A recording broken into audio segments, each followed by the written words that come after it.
Research করা এবং সেটা ভবিষ্যৎ কিছু কিছু কাজ তারা করেছেন। আমার মনে এটা আরো সুনির্দিষ্ট লক্ষ্যকে সামনে রেখে কাজ করতে হবে। আজকে জাতি একটা ক্রান্তিকালে বলছে,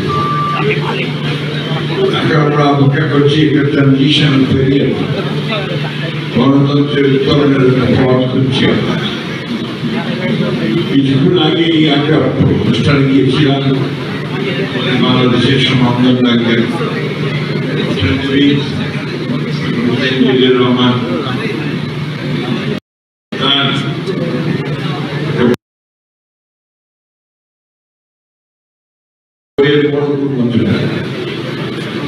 বইয়ের নাম ছিল আপনার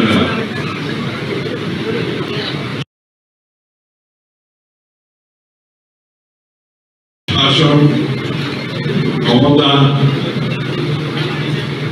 এই বিষয়গুলো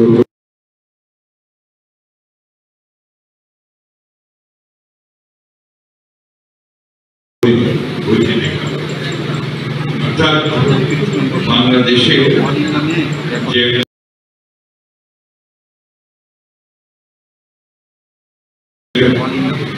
ভয়াবহ সংকট উপস্থিত হয়েছে, আমরা যে এখন একটা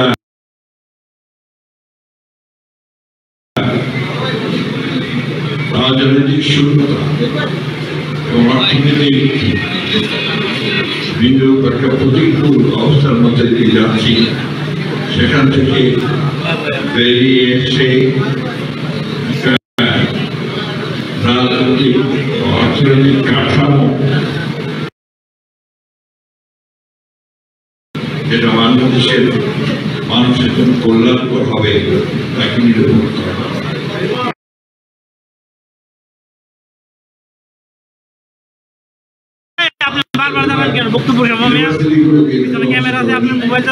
রাজনৈতিক দলগুলো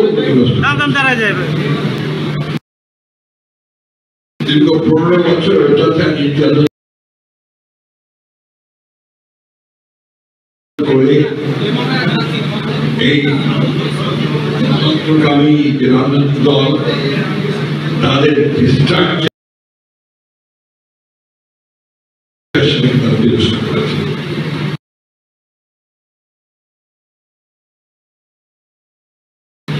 অর্থনীতিকে ধ্বংস করেছে। আপনি সবাই জানেন, এখন যেটা প্রয়োজন বর্তমান যে সরকার প্রফেসর ডক্টর ইউনূসের নেতৃত্বে কাজ করছেন, একটা সংস্কারের মধ্য দিয়ে আপনার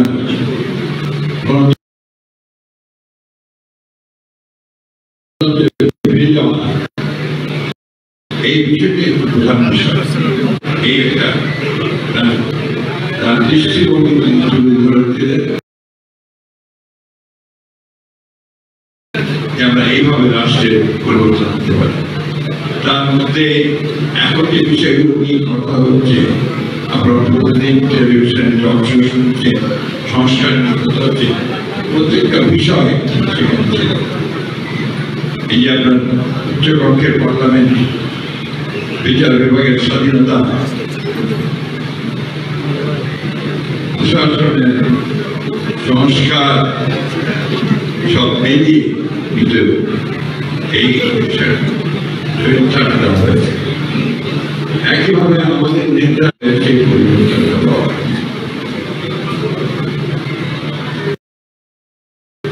এখন রাতারাতি সম্ভব। অনেকে মনে করছেন যে কয়েকজন লোক সংস্কার চালু করছেন, তারা বৈঠক করে আপনার সংস্কারের বিষয় নিয়ে জনগণকে দিয়ে দিলেন, আর সংস্কার হয়ে গেল। সেভাবে সংস্কার হয় না। সংস্কার হতে হবে একটা প্রক্রিয়ার মধ্য দিয়ে।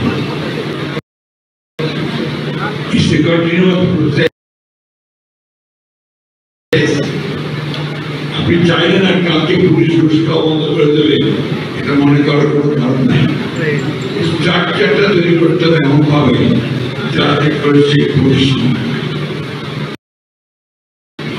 একইভাবে আমাদের আমলাতন্ত্র,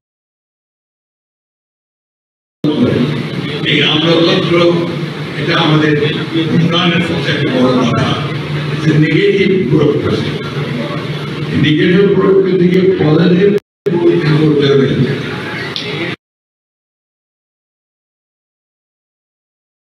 তার জন্য যা যা করা দরকার তার মূল কাজ হচ্ছে জনগণের সঙ্গে মিশে আপনার দেশ পরিচালনা করা।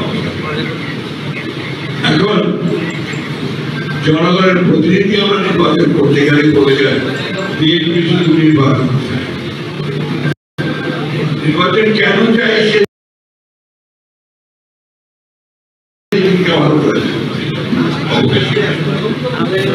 নির্বাচন না হলে আমি প্রতিনিধি নির্বাচন করবো, প্রতিনিধি নির্বাচন না হলে সে পার্লামেন্টে যাবে কি করবে?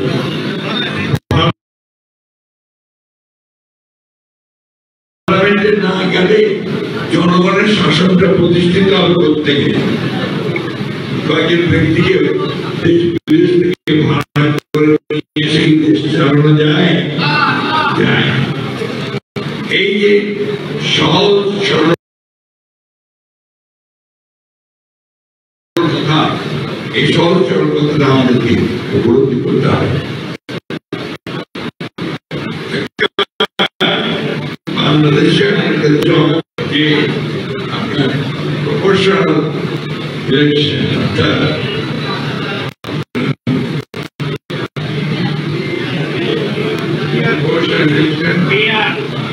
আনুপাতিক হারে যে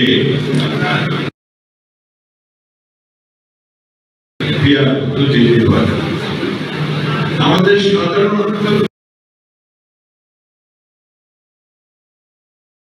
বোঝেই না যা আনুপাতিক হারে নির্বাচনটা কি। তারা জানে যে একজন ক্যান্ডিডেট পার্টি সেই ক্যান্ডিডেট মার্কাই ধানের শীত অথবা আপনার অথবা পুরা কথা যাই হোক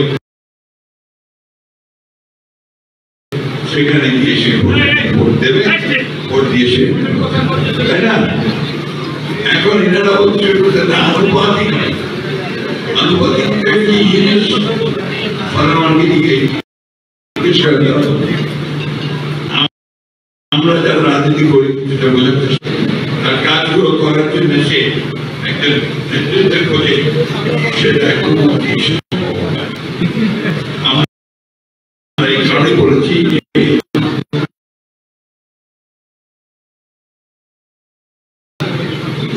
গোয়ার যে আপনার পার্লামেন্ট অর্থাৎ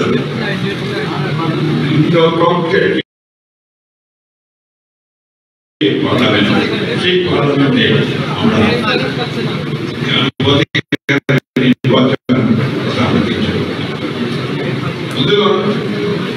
আমরা ইয়া পরিষদ করছেন, ইয়া পরিষদ করলে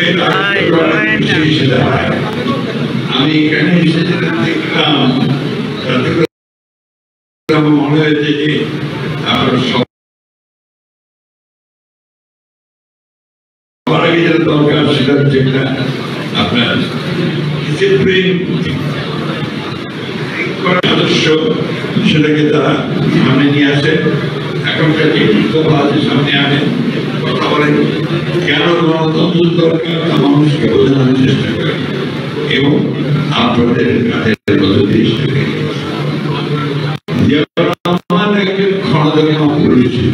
সবসময় যেরকম পাওয়া যায় তাই না, প্রতিদিন জন্মায় না, একবারই আসে এবং সেই উনি যে সমস্ত কাজগুলো করে গেছেন আমাদের সামনে যে দৃষ্টান্ত করেছেন সেই দৃষ্টান্তগুলোকে সামনে নিয়ে আমরা সবার আগে যেটা বড় দরকার সততা, অনেস্টি। সততা ছাড়া বিএনপি কিন্তু আপনার জনগণের কাছে দাঁড়াতে পারবে না। আজকে বিভিন্ন রকম খবর আছে এখানে নিজেকে সৎ হতে হবে, তারপরে যে কর্মনিষ্ঠা, দেশকে ভালোবাসা, সেই কাজগুলোকে সামনে নিয়ে আসতে হবে। এই যেন মানুষটির অল্প সময়ের মধ্যে সারা বাংলাদেশে পরিবর্তনের জন্য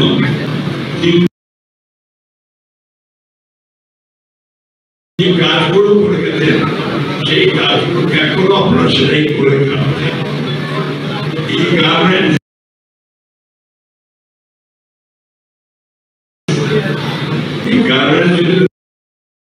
শুরু করতে না করতেন তাহলে রেমিটেন্স আপনাদের আসতো না, আপনার সেই বৈদেশিক মুদ্রা আপনারা পেতেন না, আর লোক মেয়েদের যে কর্মসংস্থান সেই কর্মসংস্থান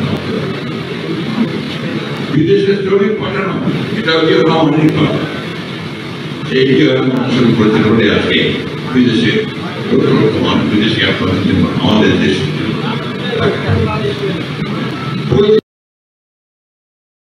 ক্ষেত্রে আমি ভালো করে বললেন কৃষি, শিল্প, স্বাস্থ্য অনুসরণ করি। আমাদের নেতা তারেক রহমান দীর্ঘ বছর পর বছর ধরে বিদেশে নির্বাচন অবস্থায় আমাদেরকে নেতৃত্ব দিয়েছে, তাদেরকে অনুসরণ করে তাদের নেতৃত্বে আমরা বাংলাদেশকে সত্যিকার অর্থে সম্ভাবনাময় একটা রিচ, একটা সমৃদ্ধ একটা দেশ, একটা গণতান্ত্রিক একটা দেশে আমরা পরিণত করি। আপনাদের সবাইকে ধন্যবাদ, আমাকে আমন্ত্রণ জানানোর জন্য।